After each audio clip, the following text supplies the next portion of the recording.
We like to call him a local prospect done good. Steve Baker, sports agent with us. And here's a guy that's been all over the NFL. I mean, you've represented everybody from Jeff Garcia to Nnamdi Asomugha all the way down the list. And I'll just ask you point blank. People watching, we talked about it during the break. Being a sports agent, as glamorous as it appears to be, on and off the phone, yeah, babe, let's do lunch, hey, you love you, yeah, is it like that? It's not as much let's do lunch. But okay. When you're in the middle of a deal, it's an incredible experience. I mean, I remember years ago, one time, I was negotiating one-on-one with Bill Walsh on a quarterback deal, and you walk into another room and you think for a second, am I really arguing with Bill Walsh about how to value a quarterback? I mean, crunching numbers with Bill Walsh. That's an incredible experience.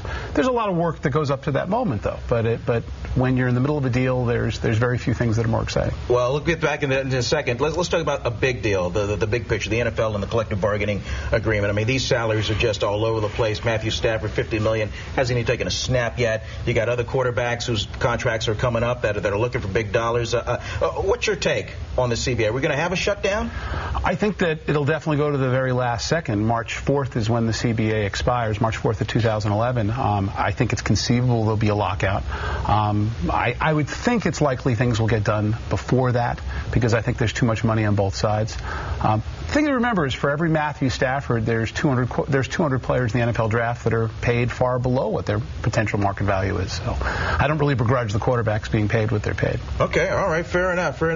Back to the Raiders and being a sports agent. I mean, I'm sure there's some teams, when your client gets drafted, you're like, hey, can't wait to talk to these guys. And there's other teams, you just roll your eyes going, oh, boy, this is going to be a long one. And I imagine the Raiders are not that easy to deal with. The Raiders are actually a pretty fair team. Really? Now, the line the Raiders will even say is there's 32 teams, and, there's 31 other teams, and there's the Raiders. I mean, the Raiders certainly do things in their own way.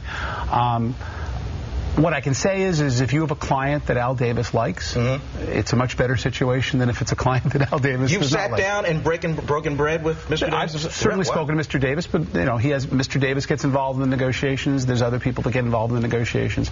The Raiders are essentially a fair team. I mean, I've had a number of players there. I had John Ritchie there, who was treated very well by the Raiders. A number of clients there, and the Raiders are certainly a much better team to deal with than a lot of other teams in the league. Okay, let's jump out of the league to the NBA real quick. I mean, a couple of months ago, this LeBron James thing just went completely, seemingly out of control. Very rare we have an athlete that really drives the bus, and in this case, it looks like he was really driving the bus. As an agent, was he pretty much acting on his own, or is he getting bad advice? What's your take? It seems to me that LeBron was acting pretty much what LeBron wanted. Okay. I have an interesting take on LeBron. In one sense, I mean, I hated the tawdriness of the decision show. I thought it was very disrespectful to Cleveland. I didn't like how that played out. On the other side, here's a man that clearly wants to win and took less money to go ahead and win. And it just wasn't presented the way I would have liked to have seen it, but I understand both sides of that. Okay, good thing. We're running out of time. Let me ask a quick Ari Gold thing from Entourage.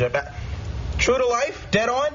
I think Ari Gold captures a lot. Really? Obviously at that level.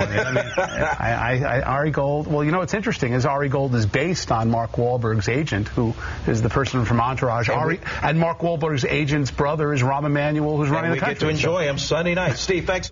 At the floor store.